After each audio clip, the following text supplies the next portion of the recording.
A few moments later.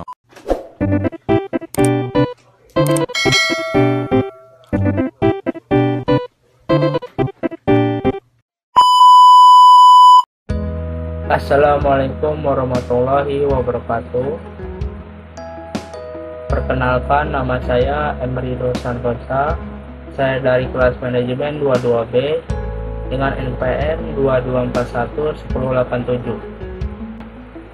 Saya di sini ingin sedikit menjelaskan tentang analisis rasio keuangan, jenis tujuan, dan metode dan contohnya. Apa itu analisis rasio keuangan? Analisis rasio keuangan adalah upaya yang dilakukan untuk mengukur keadaan keuangan dalam perusahaan atau bisnis.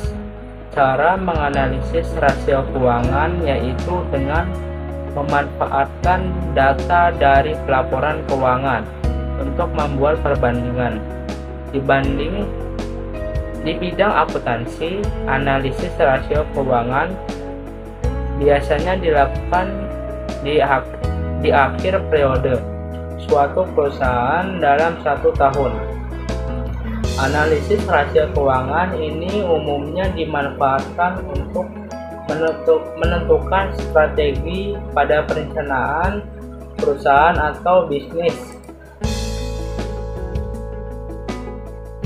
bisnis di masa mendatang.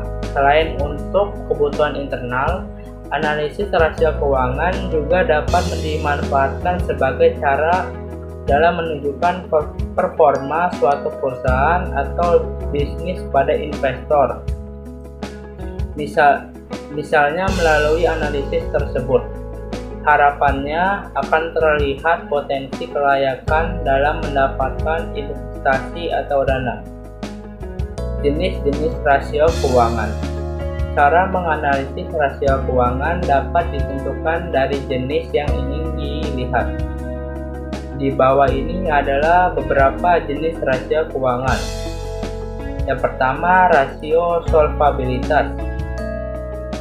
Rasio solvabilitas digunakan untuk mengetahui efektivitas perusahaan dalam menggunakan aktiva atau kekayaannya. Adapun cara menganalisis rasio keuangan dengan jenis ini sebagai berikut. Yang pertama, rasio utang. Cara menghitungi rasio utang yaitu membagi jumlah utang dengan jumlah aktiva perusahaan atau bisnis. Perhitungan ini dapat memberikan informasi tentang besarnya aktiva suatu perusahaan atau bisnis untuk melihat seberapa besar jumlah aktiva yang dibiayai oleh utang.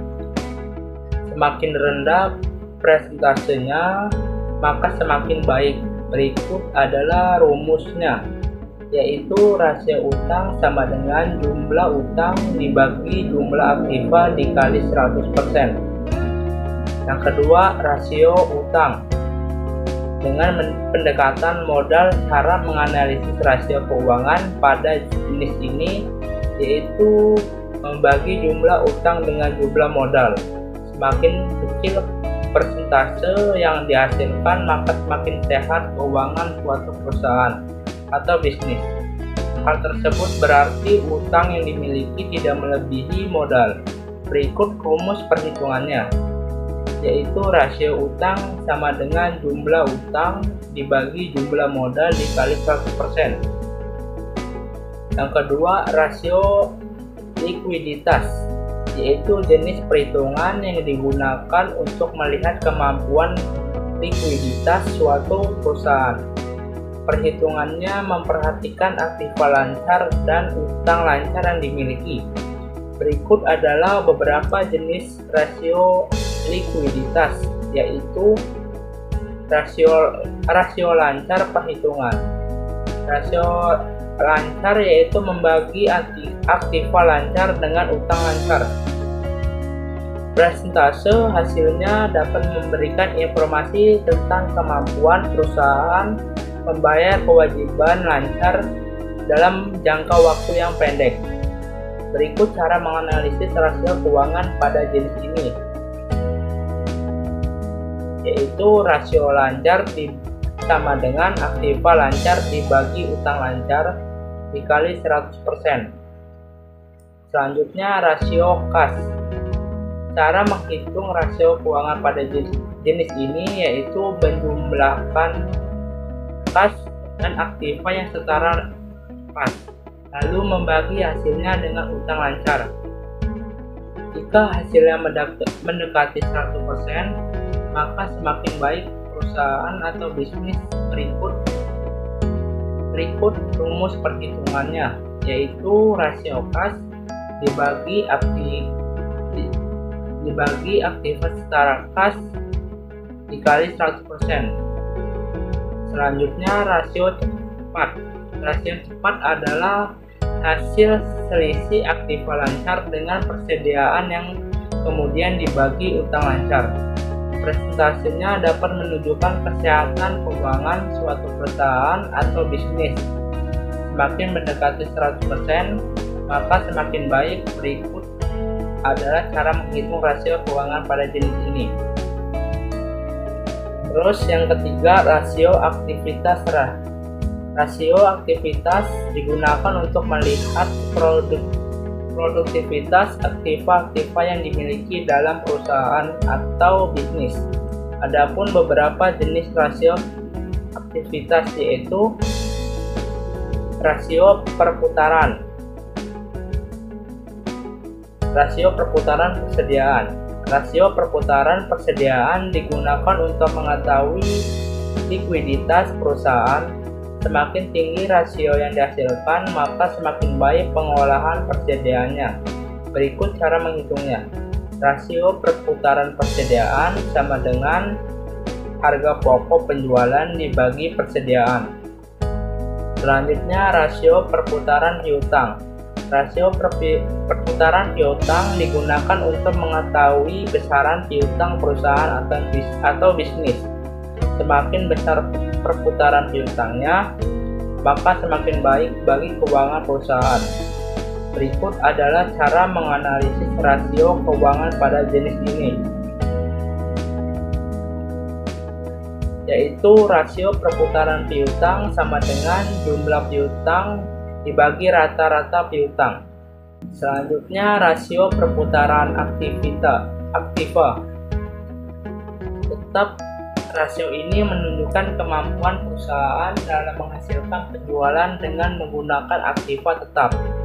Semakin besar rasionya, berarti semakin baik keuangan perusahaan atau bisnis. Cara menghitung rasio keuangan pada jenis ini adalah sebagai berikut.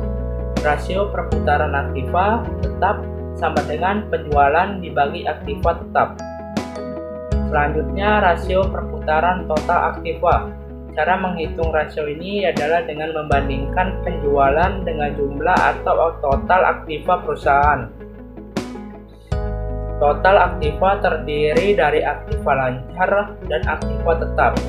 Semakin besar rasionya, maka semakin baik. Berikut cara menghitungnya. Rasio perputaran total aktiva yaitu sama dengan penjualan dibagi jumlah aktiva. Terus yang keempat, rasio profitabilitas, yaitu digunakan untuk menghitung laba suatu perusahaan atau bisnis. Perhitungan rasio ini dapat digunakan dalam beberapa jenis berikut, yaitu rasio margin laba kotor. Jenis rasio ini digunakan untuk mengetahui perbandingan antara laba kotor dengan penjualan. Semakin besar hasil rasionya, maka keuangan perusahaan semakin baik. Berikut cara menghitungnya.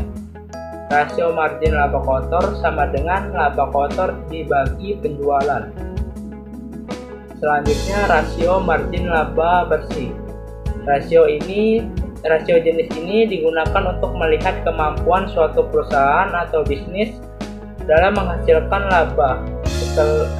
Setelah dikurangi semua biaya, berikut adalah cara perhitungannya, yaitu rasio margin laba bersih sama dengan laba bersih yang sudah dipotong pajak dibagi penjualan. Selanjutnya, rasio margin laba operasi. Rasio ini digunakan untuk menghitung laba yang dihasilkan sebelum terkena pajak dan bunga. Berikut cara menghitungnya. Rasio margin laba operasi sama dengan laba sebelum pajak dan bunga dibagi penjualan. Selanjutnya, ROI adalah rasio yang dimanfaatkan untuk mengetahui kemampuan perusahaan dalam menghasilkan laba terhadap total investasi. Cara perhitungannya seperti di bawah ini. Rasio ROI sama dengan laba setelah dipotong pajak dibagi investasi. Selanjutnya, rasio ROA adalah rasio yang berisi informasi tentang besarnya aset perusahaan untuk menghasilkan keuntungan. Cara menghitung rasio keuangan dengan jenis ini adalah sebagai berikut. Rasio ROA sama dengan laba sebelum pajak dan bunga dibagi jumlah aset. Tujuan analisis rasio keuangan ialah untuk membantu memberikan gambaran atau informasi keuangan pada berbagai pihak yang terlibat dalam perusahaan atau bisnis, termasuk juga para investor. Berikut ini adalah beberapa tujuan analisis keuangan. Yang pertama, memberikan informasi tentang kesehatan keuangan. Yang kedua, memberikan gambaran performa sumber daya perusahaan. Yang ketiga, menyajikan data efektivitas operasional manajemen. Yang keempat, menunjukkan efektivitas strategi perusahaan atau bisnis. Yang kelima, menampilkan data untuk mempertimbangkan besar pajak. Yang keenam, menjadi bahan referensi. Dan yang ketujuh, menjadi bahan evaluasi. Selanjutnya, metode analisis rasio keuangan. Analisis time series dan forecasting. Cara menganalisis rasio keuangan menggunakan metode ini yaitu membandingkan data keuangan pada periode tertentu. Perbandingan ini digunakan sebagai bahan proyeksi atau perkiraan kondisi suatu perusahaan di masa yang akan datang. Analisis sistem series dan forecasting memiliki beberapa poin yang harus diperhatikan karena pengaruhnya terhadap perubahan struktur keuangan. Poin-poin tersebut diantaranya adalah peraturan pemerintah, perubahan kompetensi, akuisisi, dan perubahan teknologi. Poin-poin tersebut diantaranya adalah peraturan pemerintah, perubahan kompetensi, akuisisi, dan perubahan teknologi. Adapun beberapa langkah yang harus dipahami tentang cara menganalisis rasio keuangan dengan metode analisis time series dan forecasting sebagai berikut. Yang pertama, menentukan tahun dasar. Yang kedua, menghitung angka indeks tahun lainnya. Yang ketiga, memperkirakan arah dan kecenderungan histori pos laporan keuangan. Dan yang keempat, menyimpulkan hasil analisis.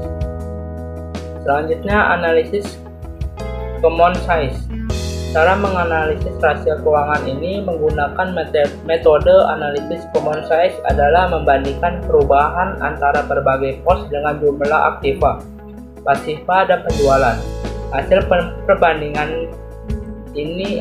perbandingan analisis ini disajikan dalam bentuk persentase untuk setiap komponen dalam laporan keuangan, baik neraca maupun laba rugi.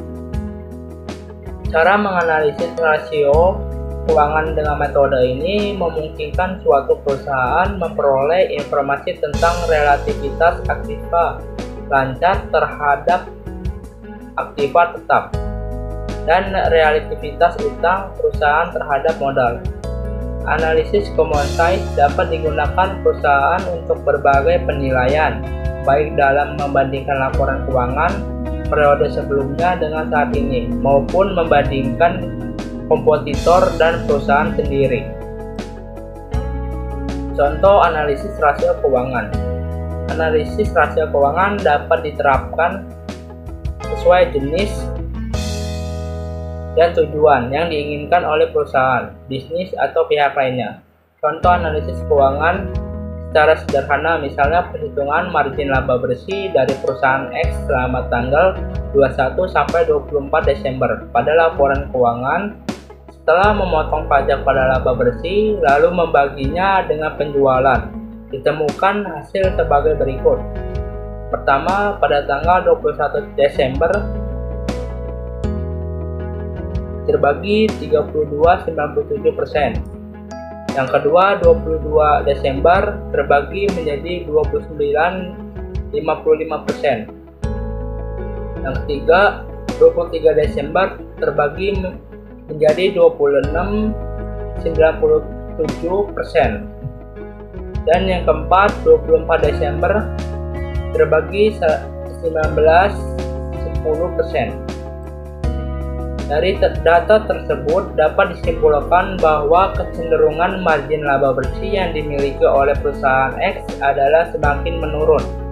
Jika ingin melihat bagaimana performa sumber daya perusahaannya, berarti belum dapat dikategorikan maksimal. Oke, segitu saja yang bisa saya jelaskan. Saya akhiri. Assalamualaikum warahmatullahi wabarakatuh.